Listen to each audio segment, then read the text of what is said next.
season, that's how they feeling. Me personally, I feel like it's a slap in the face to the Cleveland Brown fans and to the Sanders family, because for the simple fact, Shedeur was not given the same opportunity as Dylan Gabriel. It was displayed in front of the world when y'all put out the third string line for him and let Dylan Gabriel run with the twos. I don't give a damn how you spin it, what you say. He should have been given the same opportunity if this was a true competition, and Shedeur truly had to earn everything he was given. Now, guys, don't skip a single second of this video.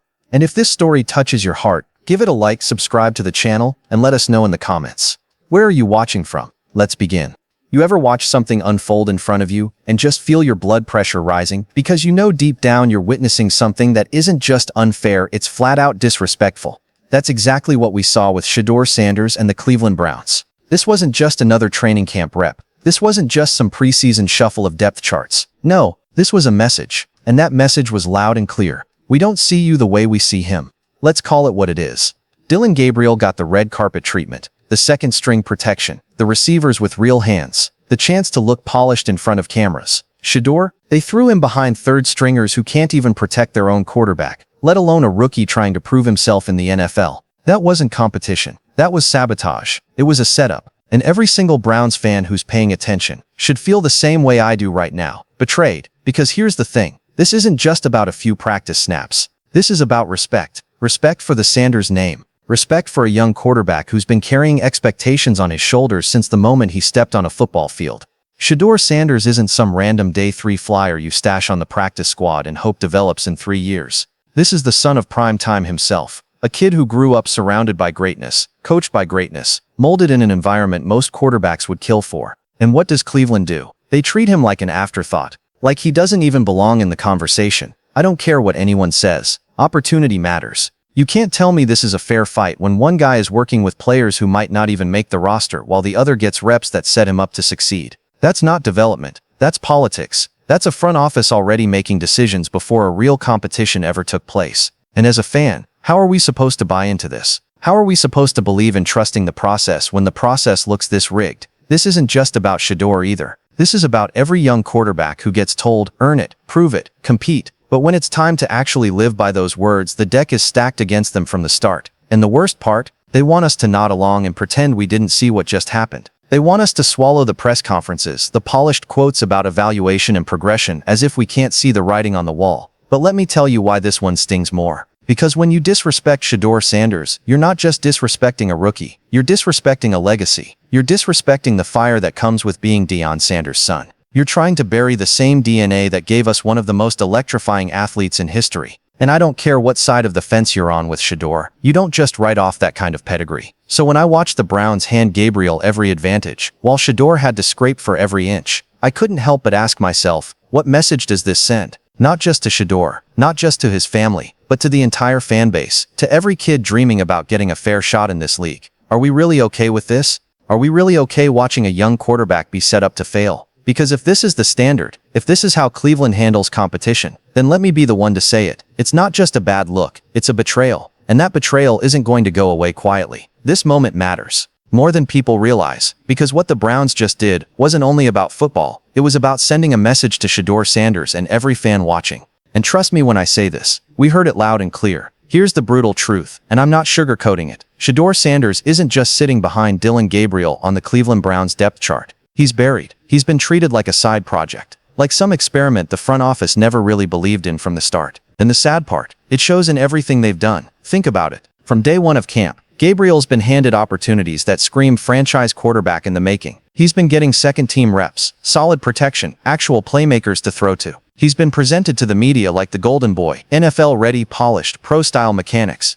Every question about him comes with an undertone of excitement. Meanwhile, Shedeur, he's been left to rot with third stringers. Guys who can't hold a pocket, receivers who can't create separation, a unit that was never going to make him look good. And then they stand up in press conferences and act like this was all fair competition. Give me a break. Fans aren't stupid. We see what's happening. This is the same league where depth charts get decided long before camp even opens. The reps, the rotations, the press clippings, they all tell you the story before the games even start. And right now the story Cleveland is telling is that Gabriel is their guy and Shedeur is just the insurance policy. He's the PR move. He's the "look, we brought in competition" piece. But competition, this hasn't been competition. It's been theater. What really burns me up is the double standard. Gabriel's mistakes, they're learning experiences. They're growth moments. He throws a bad pick. That's just part of the process. He misses a read. We'll clean that up. But when Shedeur has to fight for his life behind a line that can't block, suddenly it's, well, maybe he's not ready. How does that make sense? How do you evaluate a quarterback when you don't even give him a fair shot to run with talent that can actually play? And here's the kicker. Even in that chaos, even when everything was stacked against him, Shedeur still showed flashes. You saw it, the quick release, the composure, the pocket presence that doesn't rattle easy. Those moments where you could tell, yeah, this kid has it. But they don't talk about that, do they? They bury it under the narrative they've already written. Gabriel's the polished pro. Shedeur's the project. And you know what that tells me? The decision was made long ago. This isn't about who earned it in camp. This isn't about who's more talented. This is about politics. About a front office that decided they'd rather go with the safe choice, the guy who checks their boxes, instead of truly testing whether Shedeur Sanders could rise to the challenge.